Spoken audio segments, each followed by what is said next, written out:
Yo, yo, yo, welcome to A Dose of Rags, episode 31. That's right. It's almost April 1st. What is it? March 31st today. It is Mubarak Eid. Happy Cesar Chavez Day. Yeah, Cesar Chavez Day. Did you even know about that? It's a federal holiday. You told me about that yesterday, actually. They have a special name for it. It's I don't know what the fuck. It's some special holiday which is we don't get off. Most people don't get off. But in LA, they take it real serious because Cesar Chavez, I think, is from here or some shit, right? So Oh, he was a civil rights leader, labor leader. So they take it real serious here. So happy Cesar Chavez Day. Whew. So, Dose, how was your weekend? weekend was fucking fast and furious. Found out I got a broken nose from playing basketball on Wednesday. I went and got X-rays on Friday. It was real fucking funny. And I should share a picture of this, but I play ball on Wednesdays with a bunch of guys every Wednesday at the gym from like 8:30 to 10:30 p.m. And it's a good group of guys play. We're all around the same skill set, give or take. A little friendly fire. My teammate went up for a rebound and tried to swat the ball away out of someone else's hands, and then boom, smacked me right on the face, bleeding right away. So then I ran in, got an ice pack, put some ice on for like 10 minutes, shoved up some, and insert joke here, shoved up two little balls of paper towels up my freaking big ass nostrils. Absorbed the blood, right? Yeah, and then I went back out there, I played, but then a couple of days later, fucking it started stinging. So I got it scanned, and yeah, I got a broken nose. You got cracked nose right here. Let me ask you this: you play? That's where this happens. Yep. Yeah. You play with all Indians, right? I do. I'm the outcast as usual. So, what does it smell like after the game's over? And I'm only asking because I know those guys, and they're all pretty hygienic. So. Let's tell the world. They all smell okay. They smell fine. They smell like regular dudes in the gym after they play ball. Okay. I'll say this. One of the guys brings his 15-year-old son, who's prime in puberty right now, and he didn't put on deodorant. And everyone was like, I'm not going to name drop him, but everyone called him out on it. Everyone, all the uncles called him out on it. Yo, you got to put some deodorant. You got to fix that, man. You can't come out here smelling like that. You don't want to smell like all those. So, like on the other side of the gym, there's like these uncles, all Desi. Okay. Okay. I don't know exactly where they're from. They're South Asian, Indian, Pakistani, Bangladeshi, Sri Lankan. Correct. They're all in their 50s. Okay. They play volleyball I talked to one of them. They play volleyball 5 days a week. If I walk on that side of the floor, on that side of the gym, then the curry and the sex smell just reeks in the onions. The onions. The fuck. Bro, it's just a stench of. It's weird, man, because it's not sex, but it smells like sex.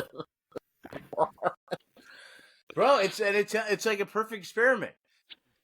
That like half the gym smells normal, half the gym, and it's all Indians. You should film this shit and make a study of it to prove that, man. It's just because our fucking parents are crazy. And again, my parents are wearing deodorant now. Like I said, I don't get why other people aren't. I mean, the guys I play with, I'm sure they're all about their own culture, but they're Americanized, all of them. Exactly. So, and I don't smell anything different. As a matter of fact, some of the guys, I'm like, bro, what'd you put on cologne before you came out here? Like, you smell pretty good. What the hell are you wearing, bro? Like, God, no, that's my natural scent. They put on cologne. That's how insecure Indians are. Motherfuckers are putting on cologne to play ball. God damn. But anyway, all right. So my weekend was pretty good, pretty uneventful. Got a lot done, actually.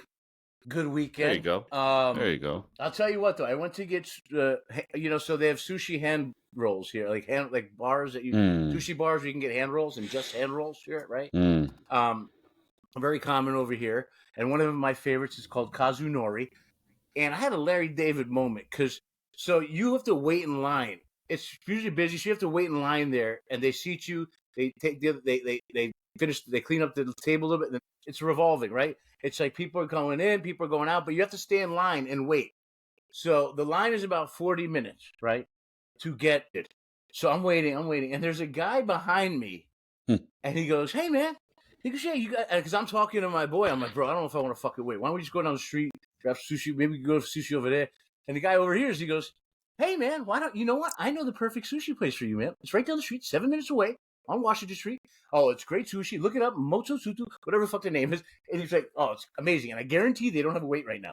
So I'm like, wait, this motherfucker is line talking, right? He's line talking, and he convinced us to leave. And as I'm walking away, because we called the place, they have no wait. So as I'm walking away, I see him, and he's doing it to the motherfuckers in front. So this guy is using his. He's convincing motherfuckers in line. Hey, there's a better restaurant right down the street. You got to get ahead. I don't know if he was actually doing that, but that would be a good Larry David sketch, right? The guy who does that, because it's a tactic. It's smart, right? If you can convince people in front of you to move out of the line, you're gonna. Have we seen it? Have we seen a sketch like that out there? That's actually that's genius. Actually, it's genius. I don't think I've ever seen that. Like that. No. We've seen sketches about cutting the lines, all these line rules. I've never seen a sketch about talking people to get out of their line to go somewhere else so that you could get ahead. Exactly, bro. And that's why I was like, I know there's a sketch here. You know what I mean? But I'm like, okay, it's weird. I was like, I'll just talk about it on the podcast. We'll figure it out later. But yeah, I got booted out of line because some guy talked me into it.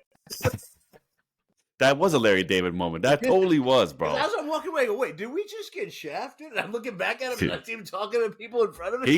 He's strong armed you. Wait a minute. Did you go to the other spot then? How was it? No, you know what? We walked back to the car, and then there was another sushi spot which we'd already put our name down at.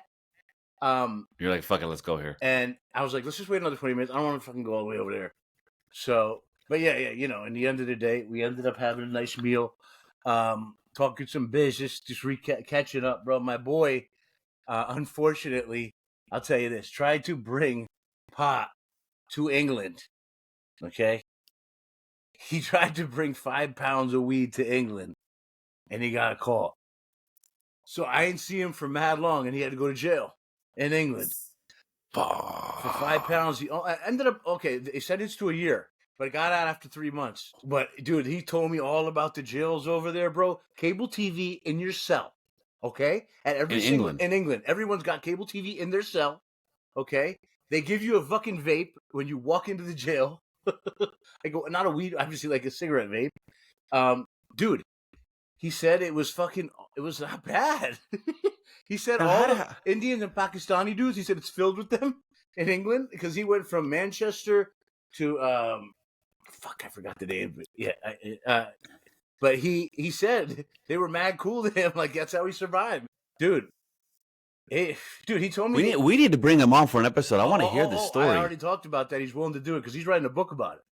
So, yeah, he's a cool ass dude. My boy Francisco. So yeah, man. But anywho, let's talk about the news over the weekend.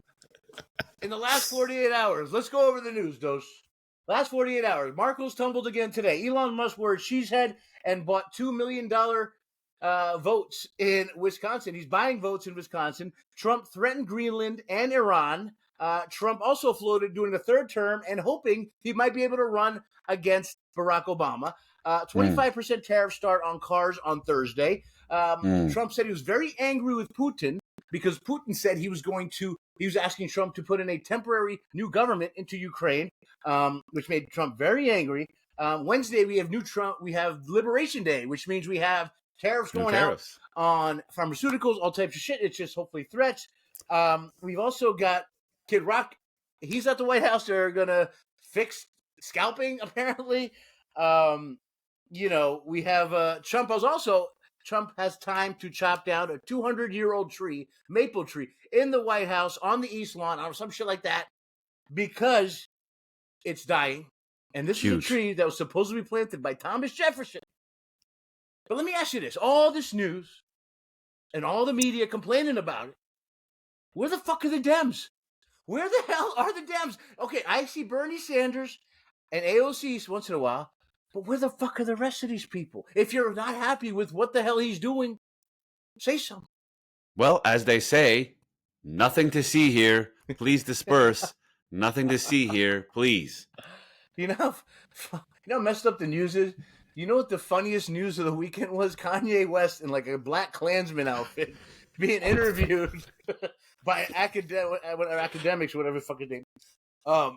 DJ Academics? Yeah. Was it? Yeah. So that was the good news of the weekend. Okay. And you know what's funny is he looks like he's blind in that big ass thing because he's facing the wrong way when he's talking. I didn't watch the entire thing, but he looked like he was struggling in that fucking thing. He's like turning his whole body rather than just his neck. Like he has a neck brace. Yeah, like what'd you say? Okay.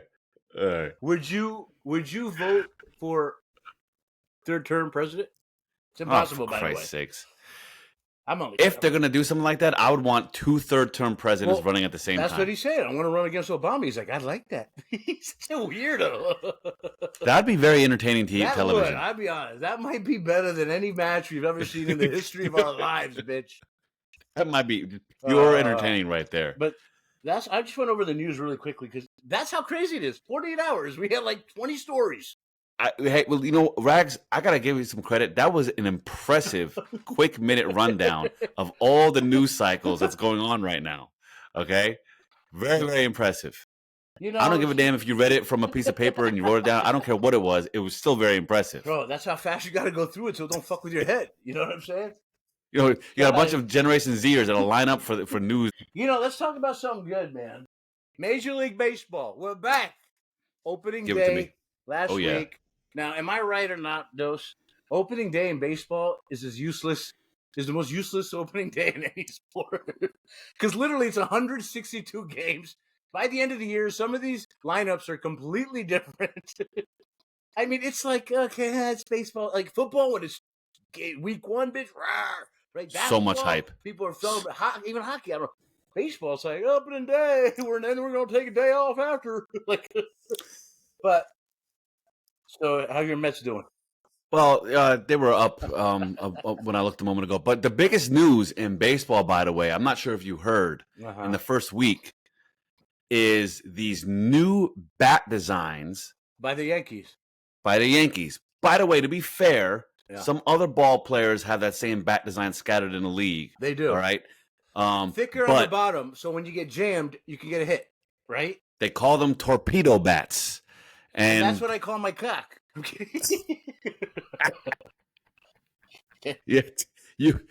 I'm sure all the women line up just to hear you say that. So these torpedo bats have really gotten a lot of publicity over the first week of the season, and the Yankees. I think they've hit like 15 home runs in the first series or something like that. So yeah, bro. So they're getting a lot of attention, and you got people complaining, calling them cheaters and stuff like that right now, but it's perfectly legal. It's perfectly legal. They did the science, they did the measurement, you know what I mean? And look, at the end of the day, they just leveled up like my ex-girlfriend, right? Better bat. So, no, but listen, I have a good thing to go over because even people that aren't baseball fans, it's very interesting. So let's go over this really quickly. So, okay. Let's talk about the price of a hot dog in the stadium. Let's see how good your knowledge is. I know you're a sports fan, but let's see how good you are.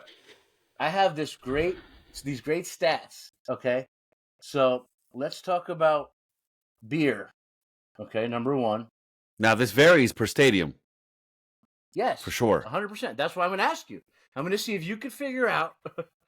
So, when we're talking about the cheapest beer in the league. Okay, now let me ask you this: would you expect? Actually, let's do this. Let's do the hot dogs first. Okay, hot dog first. Okay, so if I asked you, who has a cheaper hot dog? Okay. The Brewers or the Yankees? Brewers. Nope. Cheapest hot dog in the Brewers Stadium is $4.11. Cheapest hot dog in Yankee Stadium is $3.08. Damn. Yeah.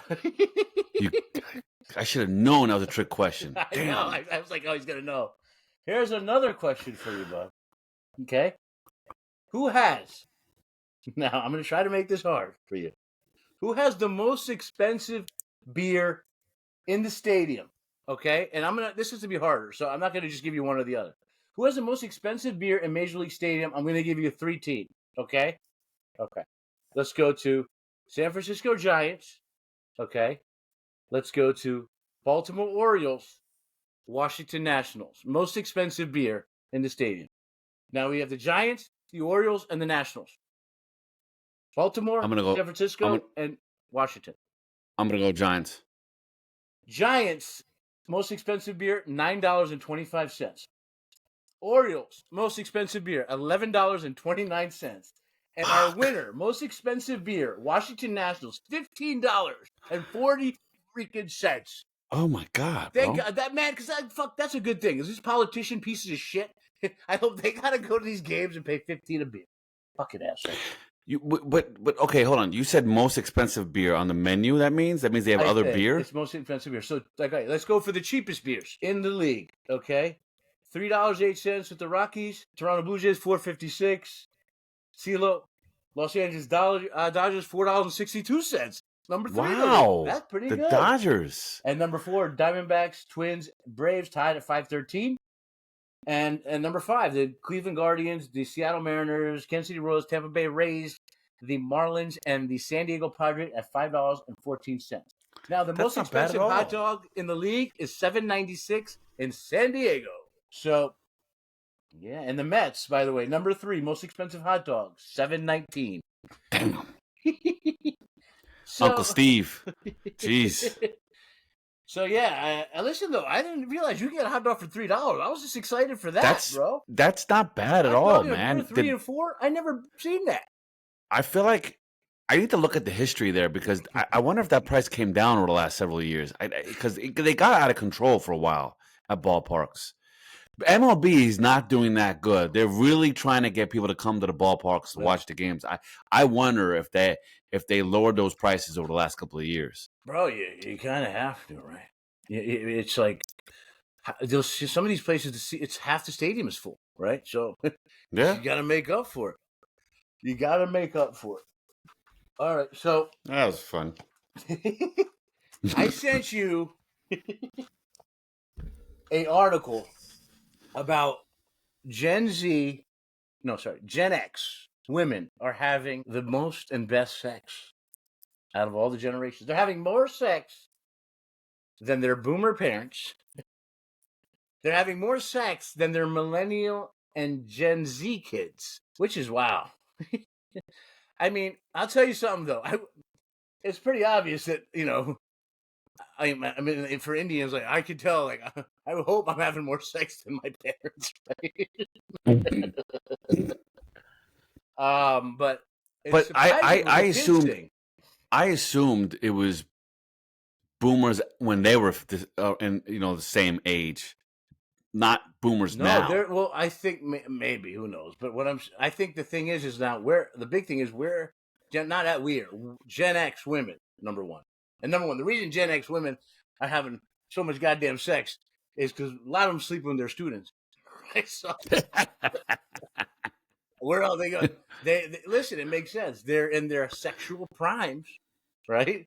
And these kids are also in their sexual primes. These young men. Shit makes total sense, bro. So, I mean, bro, we also grew up in a weird time, like, right? We grew up in a time where you had movies like Porky's and Kentucky Fried Movie and just weird fucking Meatball. Remember that movie? These were all like horned up Spaceballs. But Spaceballs wasn't like a horny movie, right? But still, there was one part where they. That was their favorite part of the kid, wasn't it? Pervert. Oh man, Teen Wolf.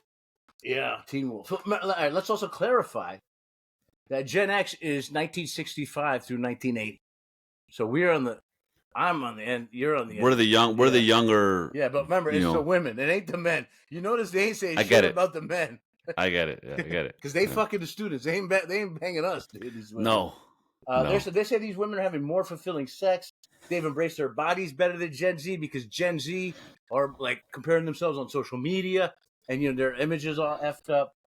But I'll tell you, what's crazy is, I remember, bro, when I lived in New Brunswick, New Jersey. Okay, I was having sex with a woman who was a couple years older than me. Okay, she was very angry. This white girl with blonde hair, blue eyes. Do you remember where I lived when I lived in New Brunswick and I lived above the bar, J&J's bar? Do you remember that? Hamilton's pub, your Hamilton Street. Yeah. Yeah, Remember yeah, there was I had a fire pole going to the yeah, downstairs. If you yeah, open the fucking closet in the kitchen, you can yeah. fire pole down to the bar. And Yeah, I'm not making that. I never did that. I But never did. yeah. I'm too scared of heights. I wasn't gonna do that dumb shit. But we had a fire pole. It was an old firehouse. We had a fire pole going straight to the bar downstairs from our apartment, which is pretty fucking cool. But we just never used it because you don't want to fall and fucking break your hip or something. But anyway, this girl that I met at that time was my neighbor. Okay, and her man was a black dude, was in jail. Okay, and she loved thugs. I wasn't no thug, but I guess when I don't know, somehow we hooked up.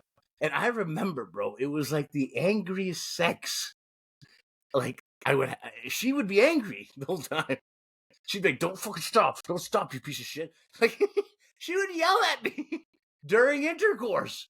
She would be like, "No, you better wait! You better fucking wait! You better!" Like, I was shocked by how vocal she was. But yeah, it's you gotta listen. If you're a woman, you gotta be vocal to get what you want, right? You gotta tell your man, hey, slow your roll, buddy. How many times did you guys, get it in? I mean, was it just one a handful? Here's the thing: we would get drunk and get it in. That was our relationship, right? Because I think she's still waiting for her man who's locked up, right? And she kept telling me about him. I'm like, look, I don't feel comfortable hearing about this guy. But the sex was so weird just because she was so angry. She was just an angry person in life. I didn't do it. It's memorable to me because just remember her yelling at me during sex, just making sure I didn't come before her. Did you come before her? Is that why she was like, push me off of her? She gets so mad. Bro, isn't that crazy though? Oh my God. Let me ask you this. Have you ever had that hateful sex? Or have you ever had the woman being on the stopwatch and being like, hey, you better not. I'm close. I'm close. I'm close. I'm close. Not to that level, but certainly there's been times where I beat them to it and they were like and they pushed me off. You literally beat them to it. I'm only kidding. All right, come on. We have to bleep that out, I think. But yeah, that's the type of woman. When you're dealing with the Gen X, baby, don't mess around. You better you better do it right, goddammit. In the era of OnlyFans, I'm surprised that so many OnlyFans girls and a lot of them got to be Generation Zers. I'm surprised that they're not really having that much sex. That's kind of an interesting statistic right there. I'll tell you something about how messed up the world is. They say that there's 1 million 18 to 25-year-old women that have OnlyFans accounts. 1 million.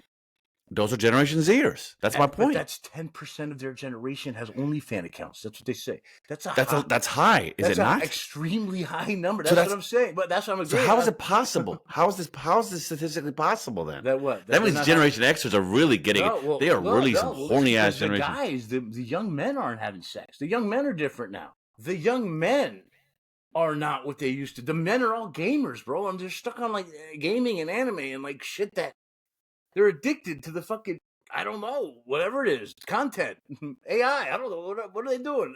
Virtual reality shit. So many different distractions. Men are just, so I talked to this girl and she's, her son's 26.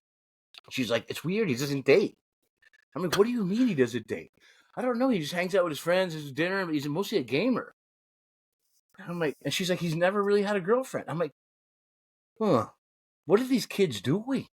Bro, it's crazy, but it makes sense, kind of, Meanwhile, you had us watching fucking Indian porn from like in 6th and 7th grade, where the director would come into the scene and start banging.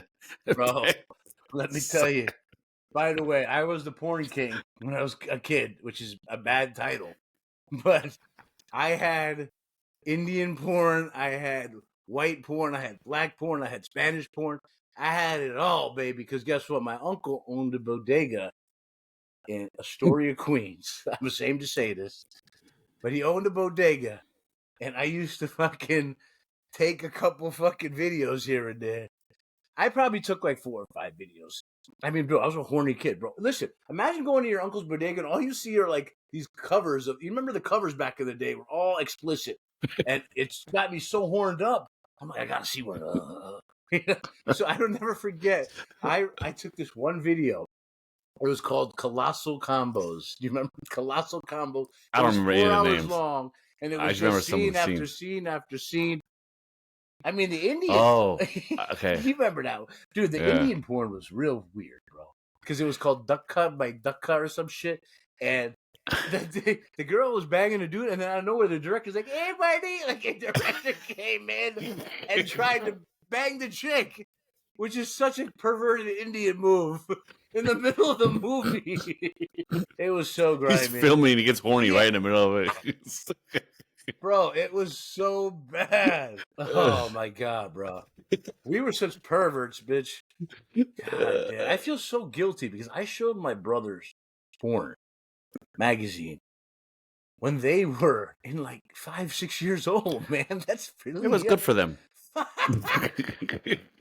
They were so young, bro. God damn, it was bad. But anyway. Yeah, whatever. What are big brothers for? Oh, dude.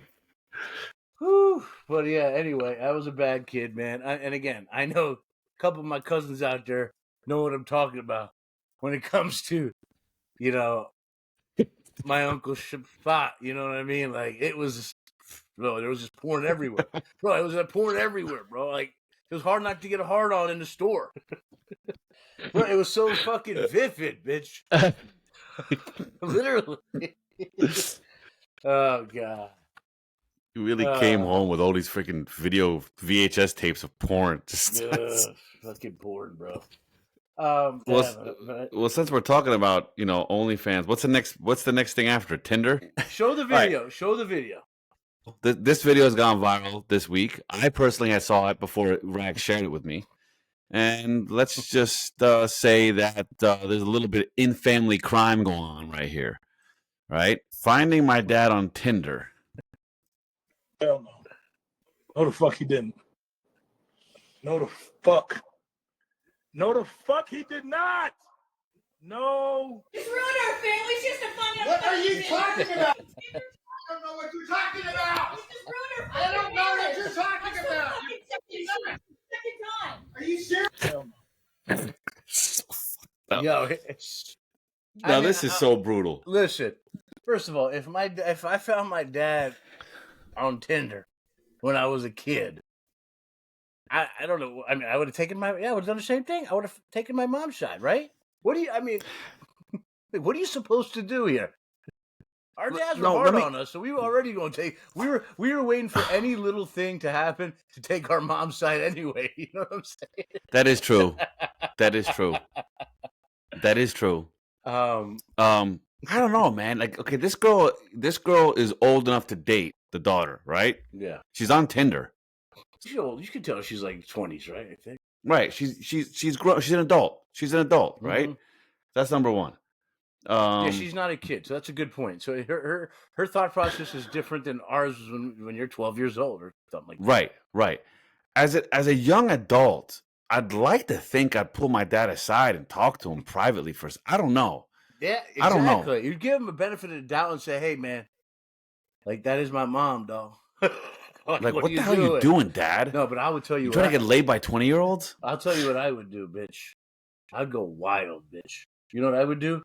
What? I would create a fake Tinder with my mom's picture. Then swipe through all the accounts until I found my dad and swiped right.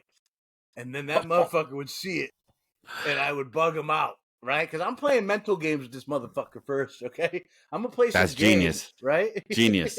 And then he's going to be, and then it's easier to confront him because he knows you got caught. And I'm like, hey.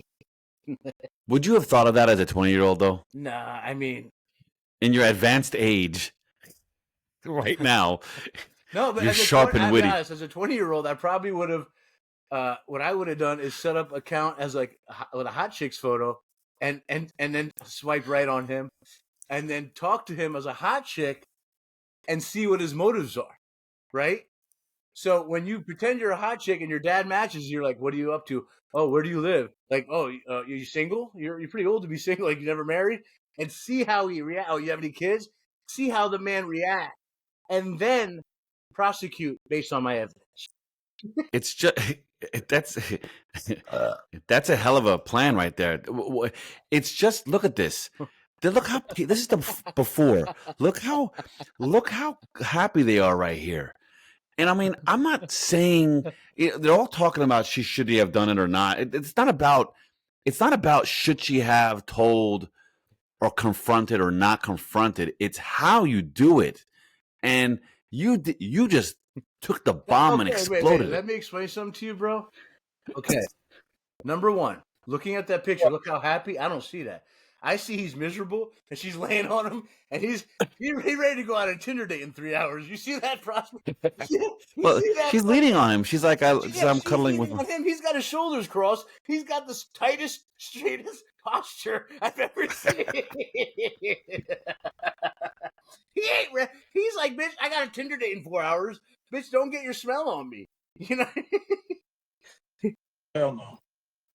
No, the fuck he did. And here's the other thing. She looks pretty proud of what she did. This has got to be bullshit. He did not. No. Look, she looks pretty proud of it. Look, she's like, I'm going to go viral. I love the father. He's so mad. He's pacing back and forth. Wait, I don't understand. Why would you let him deny it? Why wouldn't you just send a screenshot and be like, you have a Tinder account. You can't deny it, buddy. Oh, my God. Like, he's like, I don't know what you're talking about. Like, obviously, I think it's a setup. I think it's fake. Because what are you going to do as the mother? You're going to say, let me see that. No. I want to see your account. And she's in the room watching them argue? Like, why are they arguing? He's sitting right there, and he's recording. First of all, he ain't going to let you record. Okay? Oh, my God. It's bullshit, bro. It's like everything else on the goddamn internet. It's bullshit. Okay, let me tell you. No kid.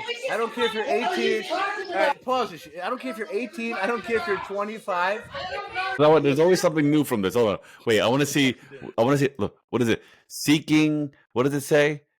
First of John, all, bro, age 61. That's not what Tinder looks like, bro. It's called Cheater Buster. I don't know what that is, man. I think it's an advertisement for cheaterbuster.com, bro. Oh, yeah. Okay, because but look how much engagement it got, though, man. Of course. I think, okay, look, if you did a parody of this as your Iranian father and your Iranian mother, and she caught him, or you caught him, and then you told her, you could probably do triple that, bro. you're gonna get that Persian fucking crowd, you're gonna get that American crowd, and then you're gonna get the racists on top of that too. Oh my God. You might triple those numbers, bro. Oh God. All right. A lot of angry women on this on that in those mentions let's be there. honest, man. It's a lot harder for a man to cheat than a woman, man. Okay. Hell yeah. I mean, unless you count the guy going to see, a sex worker, I guess then it's just as easy. But, bro, I have a pet peeve before we get out of here. I think it's diabolical. How diabolical people are with the word diabolical. Okay, God damn it. Have you ever seen a word that's overused this much? And here's another thing, by the way. I'm not seeing diabolical overused in person. I've seen a little bit kind of used in person, but on the internet, it's fucking diabolical. Like, why are we so extra? Like, by the way, do you know the exact definition of diabolical dose? I'll tell it to you right now. Okay, tell me. The characteristic of the devil, or so evil as to be suggestive of the devil. Jesus Christ. Why is everything diabolical? Not diabolical, or diabolical. You're right. I don't hear anyone in person or someone I speak to on any kind of phone call, voice, or video that ever uses that word ever. I only see it on social media, and mostly in my cases, it's it's a reference to some kind of sporting event that this freaking diabolical play, this home run or this basketball shot was diabolical. This block, whatever the case is, and I feel like they just use these words that have the most probability of enhancing engagement. I don't know. I just think it's the new age we live in, and it's like when a word catches on social media, it's like a whole nother thing now. Besides like actual like I don't know lingo catching on in real life, right? I mean, I don't know. I'm just so confused. Like diabolical, it makes me frustrated when I hear someone say that's so diabolical, and it's like over nothing, But is it? You know how we use filler words like you'll say this whole story and you'll be like, haha, that's crazy. And it's really just like, you really just kind of dismissive. You just say, ha, that's crazy. Yeah. That's maybe true. diabolical is the new, that's crazy. Maybe it's one of those. You think so? I think, but yeah, I don't know. Now they also keep in mind now the informal British definition is disgracefully bad or unpleasant. Jesus Christ. So there's a couple meanings here. I guess they've adjusted the meaning in the informal British slang or whatever. Consider they call a cigarette a fag. I guess it makes sense that they would have a different definition for diabolical. That's diabolical. Like your kids aren't using that word, are they? Not yet. Thank God. I mean, not yet. Not to me, at least. They ain't. Who knows what the hell they'd be saying? My son uses nuts. Oh, it almost hit me in my nuts. That's not a bad thing, is it? Right? No, it doesn't bother me. Did you know where your nuts are? And he points to his shin. I'm like, no, those aren't your nuts, buddy. Those are your nuts right there. Ooh. When's the last time you got hit in the nuts? A few months back, just once, yeah. I forget what happened. Why, you got hit with nuts recently? I think a kid hit me in the nuts. And by the way, that's a very appropriate time to use the word diabolical when you get hit in the fucking nuts. Okay, that is diabolical. That's diabolical to describe getting hit in the nuts. I think I had like a little kid just start hitting me just for fun, like it was a joke, and it hit me right in my nuts. Oh, kids do. Oh, yeah. My son ran. My son will see me from after I pick up from school, and he'll run to hug me. But he's got this awkward thing where he goes head first, and he'll just ran right in, and he's rammed right into my nuts. Oh God! Maybe he got it from me, as a matter of fact. Maybe I was like, "Oh, get off my nuts!" Oh, of course. He thought he hit you in the shin. He like his hand hit your shin or something while his head hit your nuts. Yeah. Oh man. All right, well, listen, it's a short episode today, guys. It's just been, Oh, good. Not a crazy week for me personally. Just a lot of work and a lot of shit going on. Jay's still on special mission. Oh, wait, I did want to tell you about this. Let me say it. Actually, we do have something else I forgot to talk about. So, Dose, I came up. I was on an edible, and horror movies are everywhere now. Like there's more horror movies that come out on a weekly basis than any other type of movie. I feel like, right? But I always was a big fan of horror comedy. So let me give you an example. Chucky, remember? It was Sure. It was like a little bit scary, but not really, but more funny than scary. So Sure. I've written my own Chucky. Okay? I haven't written. I've outlined it. It's called Chola. Okay? Chola is about a young Mexican girl who gets molested by her uncle. Okay? She gets molested when she's young by her uncle. And she comes back as an adult. And she takes her revenge on all men. All bad men. Okay? What she does is she tortures them. And she kills them. Then she cuts off their nuts and their cocks. And she hangs them on a clothesline in the backyard. And she has like a bunch of dicks hanging on the clothesline. Those are her trophies.